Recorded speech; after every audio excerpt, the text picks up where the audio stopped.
Hello, ladies and gentlemen, and welcome back to the Cherry Red Record Stadium for today's League 2 fixture against Doncaster Rovers. I'm joined to my left by Nick Draper and my right by Rob Boyce. And yeah, we've got some great highlights up from Cheltenham in the Cup, that impressive 5-1 victory in the FA Cup, and then we've got Tuesday night's win over Crystal Palace Academy that was 2-0. We've got Alan Cork joining us at about 2:30, and I think first off, let's jump into some team news. There we go, it's that team there on screen. I'm pretty sure unchanged from last week, yeah.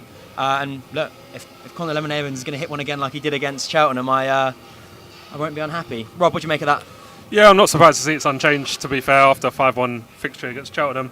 I think one of the good things is we've got a few more options on the bench with Ryan Johnson returning and Josh Newville. It looks like Aaron Sassy might have missed out, but looks like a strong bench today, and I can't blame JJ going unchanged. Like I said, Conor Lemon-Evans had a fantastic game. You don't really change it after a performance like that for me.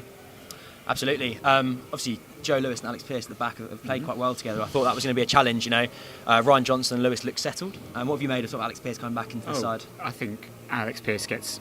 I think we forget how important his experience is in the squad as a whole, and I think clearly coming towards the end of his career, sort of final days, but his experience, his knowledge, his composure, he talks so much. He's always so vocal on the pitch.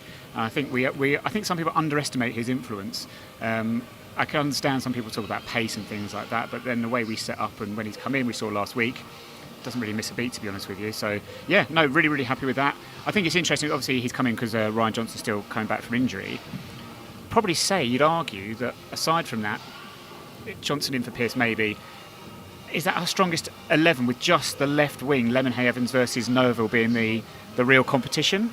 Yeah, I'd agree. But do you know what? I think a right back as well. I think Isaac Ogundere had claimed that right back shirt, and I think it'll be a case of those two actually sort of a lot of internal competition, which is, I think, only can be a good thing for us. It's healthy competition. Absolutely, yeah. And I think you can never be upset when you've got two players who are starting to be better than one another, and they're both quality. So, as we saw last season, Husbyler was incredible, and I think when he drops out of the side, I thought everyone thought he'd walk straight back into that team, but I think Isaac Ogundere has sort of made that shirt his own and sort of taken a fight for that position, so that's always good.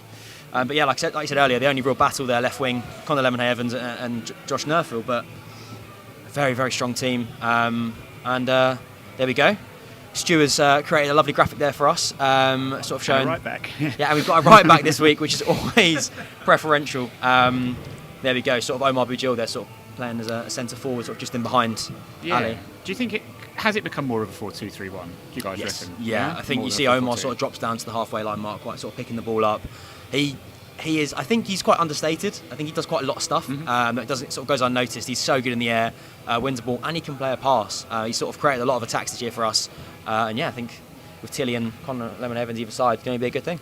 Yeah, I think it's quite a fluid formation. We sometimes line up 4-4-2 when we're defending 2-4, but we can break into a 4-2-3-1 or 4-1-1. I think one of the interesting things about this formation, having Conor and James Tilly on the wings, is they both like to cut inside, and then you've got Bilo and Curry coming around the outside, so it really gives the opposition fullbacks a real headache. And obviously we saw last week, Conor Lemon-Evans cut inside and rifled it top corner. James Tilly, we know about his left foot, and he likes to come in at the back post, so it's good that we've got two wingers, in my opinion, who like to attack the back post, and you've got wide options in Curry and Bilo who do like to get up and down the pitch. Absolutely, and talking about those sort of settled options, Jake Reeves and Armani Little, just how important those two pairing has been for us this year. Yeah, no, absolutely. And I think what we saw was a couple of weeks ago, Armani didn't have his greatest game, I think it's fair to say, against Accrington. I think you really notice when he's not at it how much of an impact that can have on the team. And then as for Jake Reeves, just absolutely immense so far for me this season. You talk about James Tilly and the contribution he's made in terms of goals and assists, and obviously you've got Ali and his work rate and everything like that, but I think you take Jake Reeves out of this team and I think he's the key man. I think it all centres around him, to be honest with you. You often hear the phrase in football, midfield maestro, and when I think of that phrase, I just think Jake Reeves. Yeah. He really is just a maestro. He really runs some midfield in that sense, so yeah, like I said, it's good to have him back fit and settled, and what a brilliant captain he's been so far as well for me. Absolutely. I don't know if we've got the Doncaster team at all, but we can talk through that. They've got it here. Here we go. Not the biggest. Their omission for us would be Joe Ironside on the bench, their top scorer. sitting out, but their sort of key player this year, I think, for us to sort of watch out for, will be Mo Fowler, on loan from West Brom. Strong player, he's got 5 goals up top and a young, exciting talent. But yeah, then if you sort of take anything there from that, or just mention, is it Richard Wood, sort of their captain, also on the bench today? Tyler Roberts is a name we've come up against in the past. He's also on the bench. Luke Molyneux seems to be a key man as well for them, and he starts. But they're in good form though. So I think they've won 4 of the last 6 after a dodgy start. I think there was a little bit of expected at them at the start of the season. Many people thought they'd be up challenging for the playoffs, and the crazy thing is that we had such a great start, and they had a dodgy start to the season. But if they win today, they actually go above us in the table. So it just shows you how tight League 2 is. And is there a great differential between the teams in terms of quality and what they have? I'm not sure. I don't know, but I think it'll be a good game today. I think both sides will come out looking to sort of try and get back into, like you said, sort of back into those playoff spots where both teams probably expect to be, I'd argue. I think we definitely will be looking for playoffs. I mean, as Johnny said, sort of start of the season, promotion is the aim. And Doncaster, I imagine, will be in the same sort of view as us. What I think we can do now, though, is look back to some FA Cup action when we took on Cheltenham. That was last Saturday.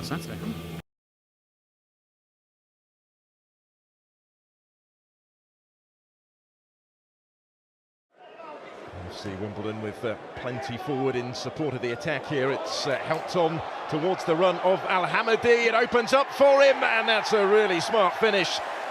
Ali Al-Hamadi puts AFC Wimbledon into the lead midway through the first half here. Made that one count.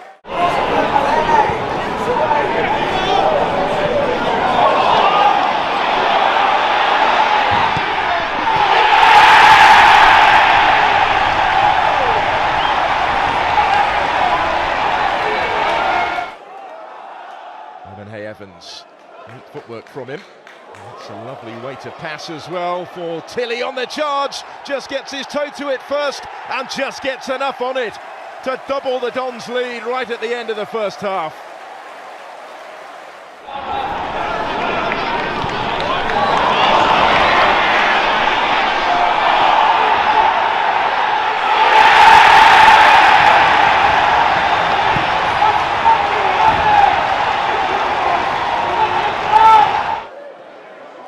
Tilly. Lemonhay Evans seeing plenty of it. Cheltenham Town in some trouble here. Knocked out as far as Little to have a go. That's some hit from Armani Little. He's unlucky. Frame of the goal still rattling.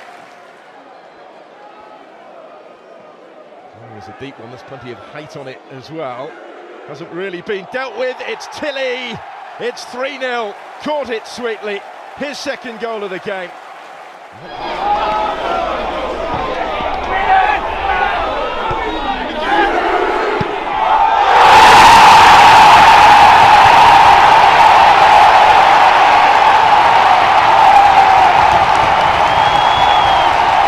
Settle the issue. Forward again here for AFC Wimbledon. There is no respite from them. Little again, his effort blocked. And then in from Davidson, deflected in. It's 4-0. He's only been on for 3 minutes.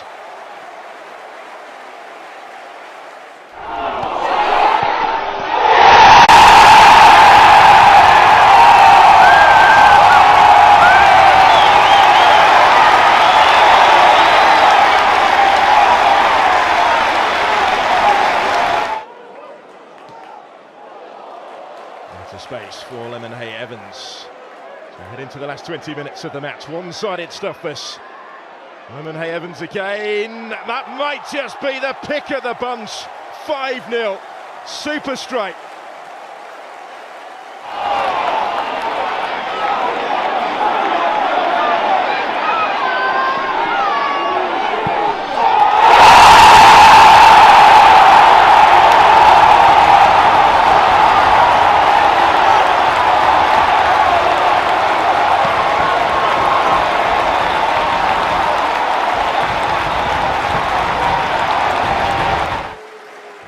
Their last couple of games without a win in 5 in the league. AFC Wimbledon, different story today. Bit of defending to do here, but look, Oyedeji, that's blocked and it's in by Rob Street. And barely really even merits a celebration. One back though for the Robins. There's Tilly on the hat-trick. Oh, he was close. He was very close.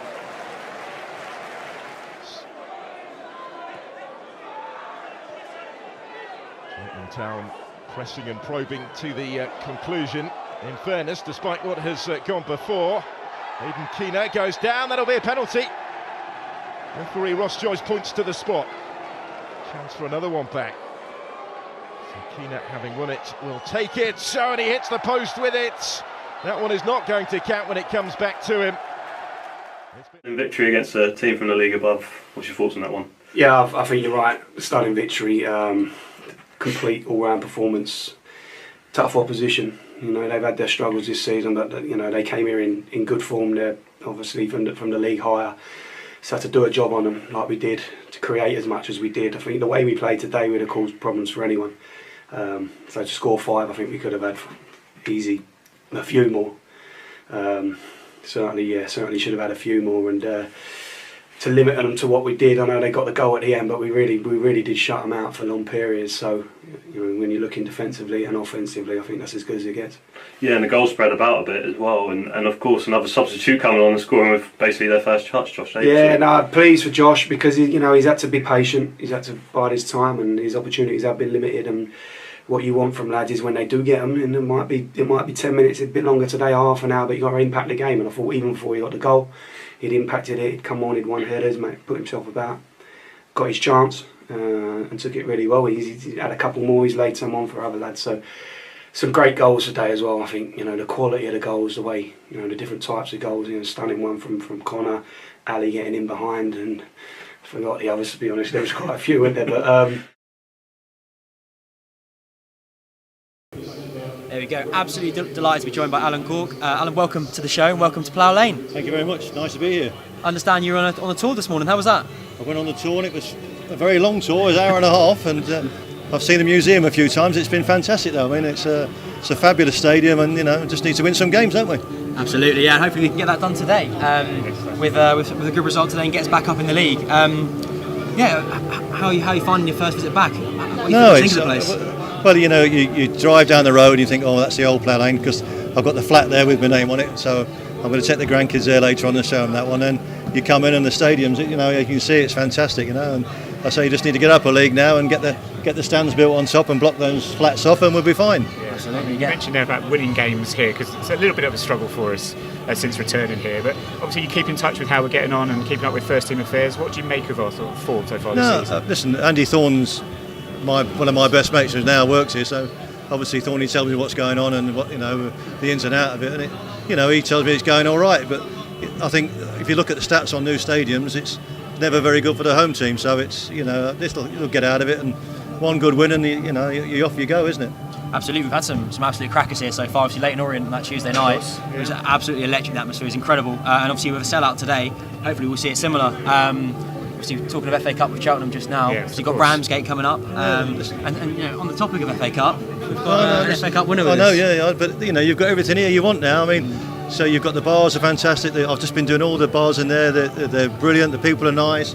A lot of old people that know me, which is even better. And the younger ones are here. So you just got to win a few games and win the FA Cup game and get on the telly a few times, and the money rolls in. Yeah, I mean, you mentioned Andy Thorne there, obviously, and yourself, FA Cup winners. Has Andy ever talked to you about the makeup of the current side? We were talking in the summer, Craig Cope comes in as director of football, about Wimbledon having an identity.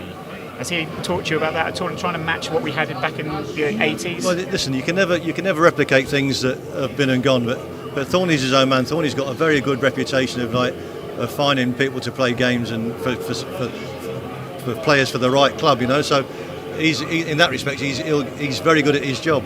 But I don't talk to him about it. I just say how they're getting on, it goes fine, and they could do with something or do with that. And if I can help him, I help him. What I mean? So. Yeah, perfect.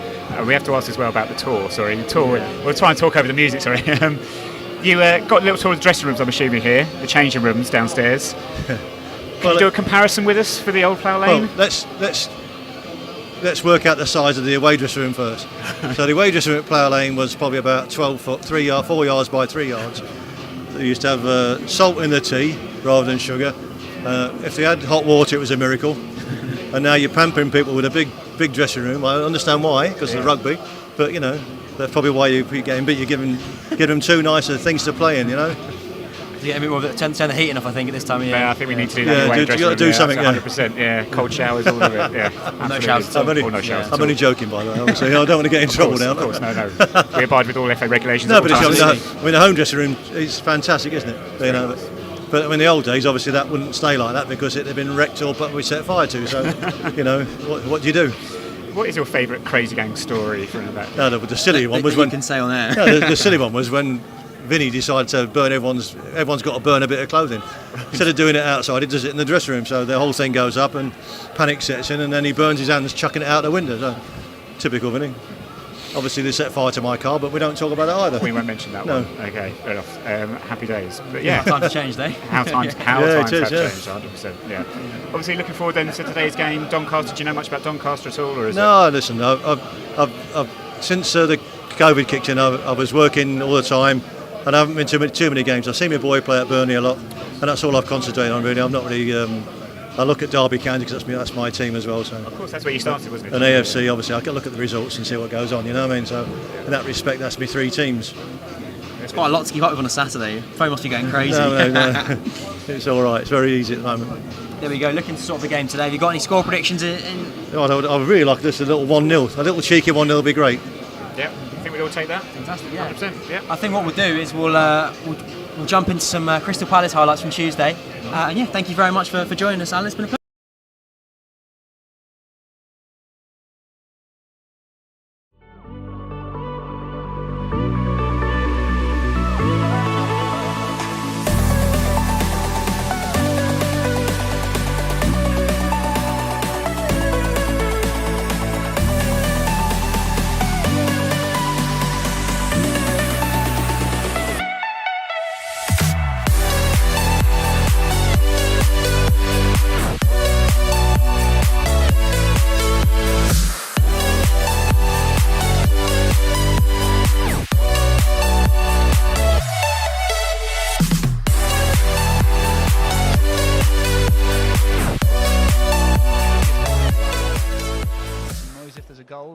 Disappointing header back to the goalkeeper there.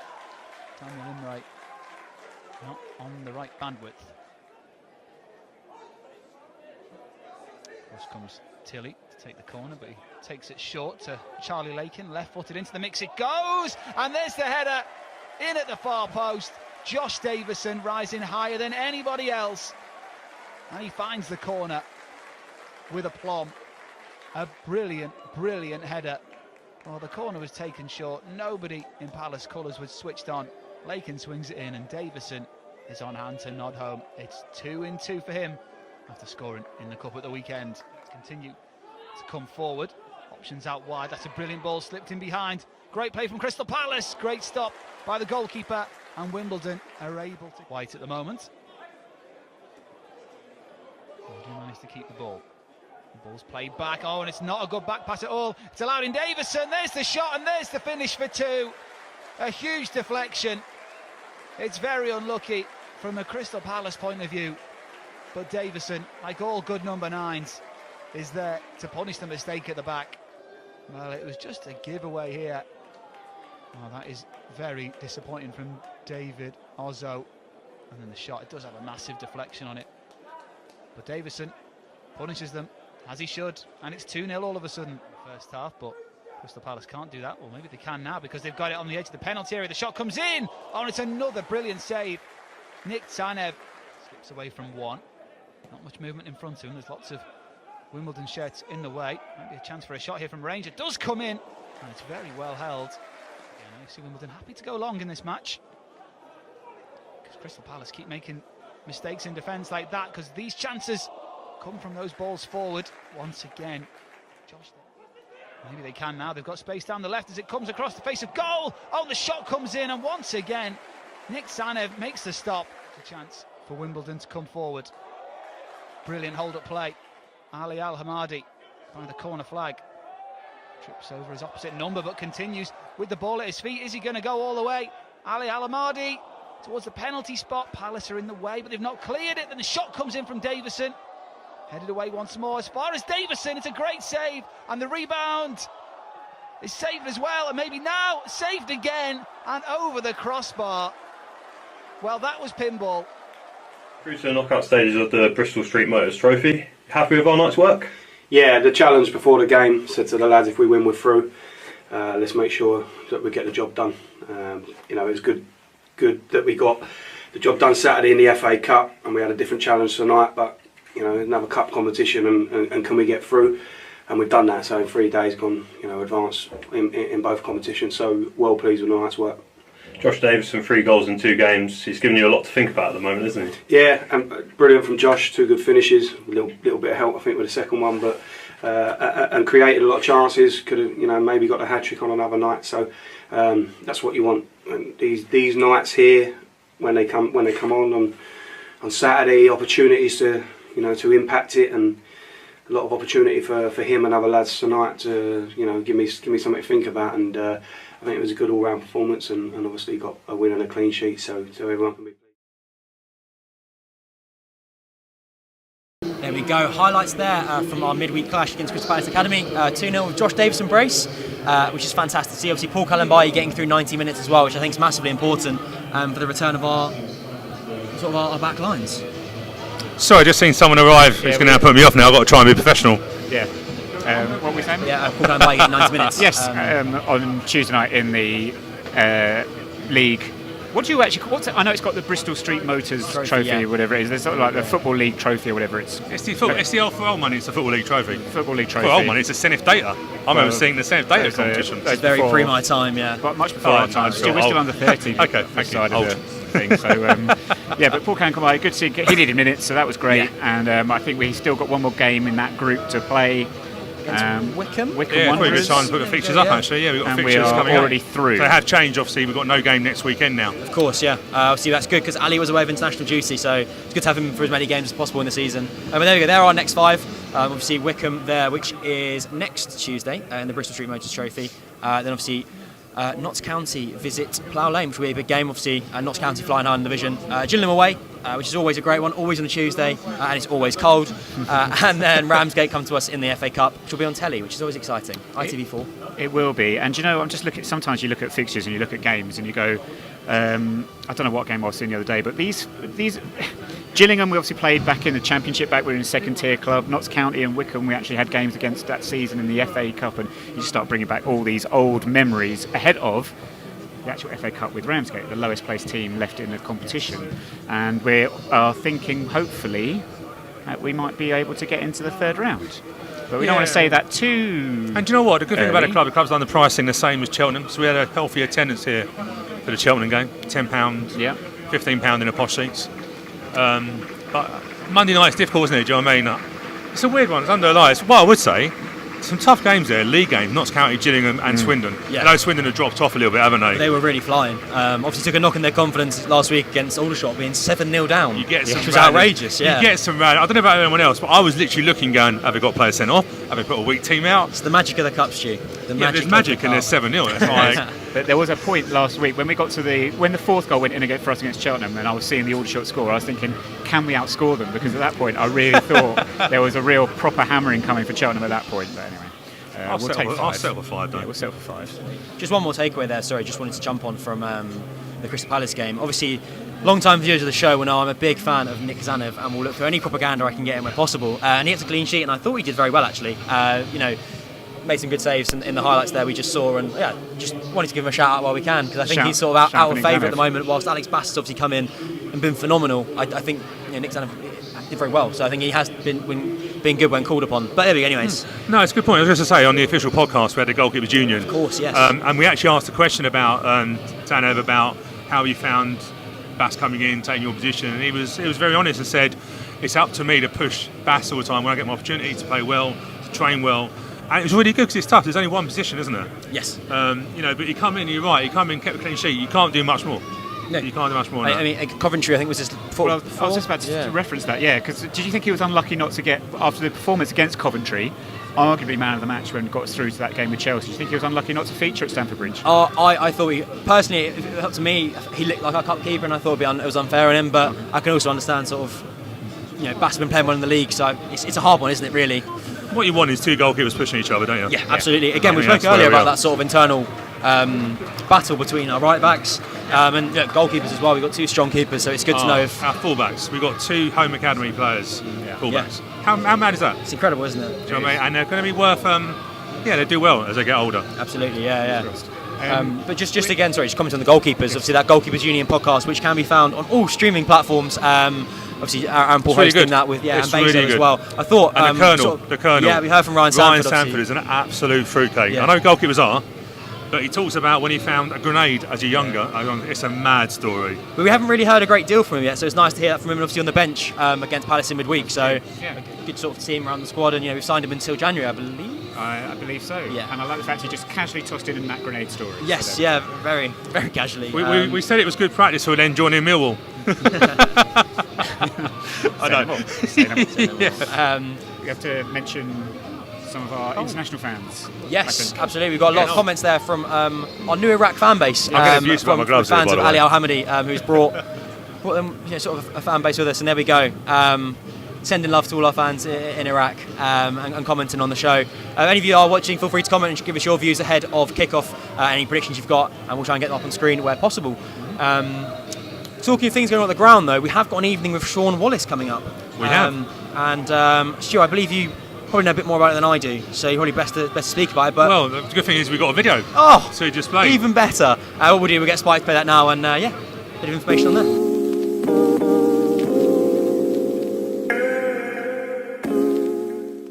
Yeah, it's about my life and my career growing up. It's important to actually tell a backstory because when people see you in the public eye, they think you're born rich, they think you're born clever, and they think you're born famous. So for me, it's all about telling my story, hopefully inspire people who read my autobiography.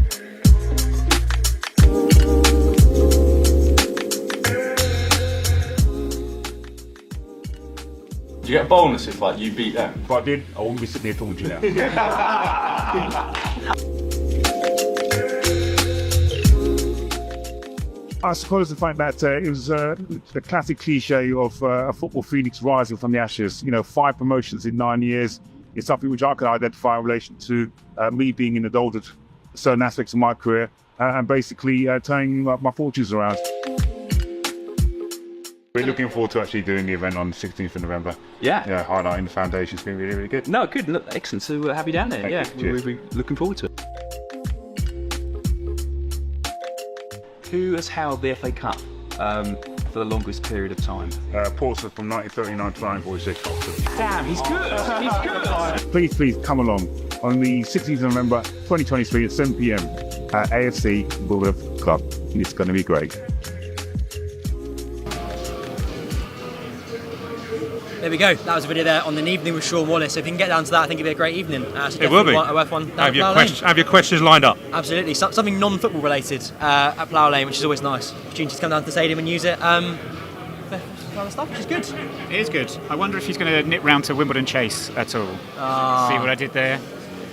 I knew you were thinking of something. I could see your brain working. Yeah, you could see the I was cogs in my thinking, head is it a turning. question? Because you could ask me the question. I have no idea. Anyways, I think we should grab some team news and then we'll head off to our seats at the Plough Lane ahead of today's fixture. There we go, up on screen there. Just for those who may have just joined us, Alex Bass in goal, centre-back partnership of Joe Lewis and Alex Pearce. Huss Byler and Jack Curry at full-back. The midfield, as Boyce called them earlier, midfield maestro. Reeves alongside Arnie Little. In the cliche jar, I think. What's Little then? And then on the wings, Conor Lemonhead-Evans, James Tilley, and then our strike force of Omar Bugil and Ali Al Hamadi. Fellas, can we get a prediction for you before you go? Do you know what? I think I looked. I think Doncaster have won 4 and lost 2 of their last 6. I can see it being a draw again. I think they've drawn 2-2 here the last 3 times we played them. It wouldn't surprise me if it was another draw. I'm not going to say it's been 2-2 again, but I can see a draw today. Yeah. How boring. Sorry, but that's what I do. This is who I am. I am boring, and I always predict draws. So here we go. Stu, a bit more positive? Yeah, I think he'll win today. Stu's always positive, Fred. He always predicts. Well, I did say a draw last week for Cheltenham. And this is true. I said a replay. I don't think we've ever got any of us have got a prediction right. No, I doubt it. No. I think we've run our winners though. I can see a probably 2-3-0 win. Oof, confidence. I'm seeing Ali getting back on the score sheet again. So I'm thinking 2-0 victory. Maybe Josh Davis can carry on his good form from the week and the FA Cup. But yeah, I think we'll leave it there. Head off to our seats. we'll be back at full time for the post-match show. I'll be joined by Stu and most likely Rob Boyce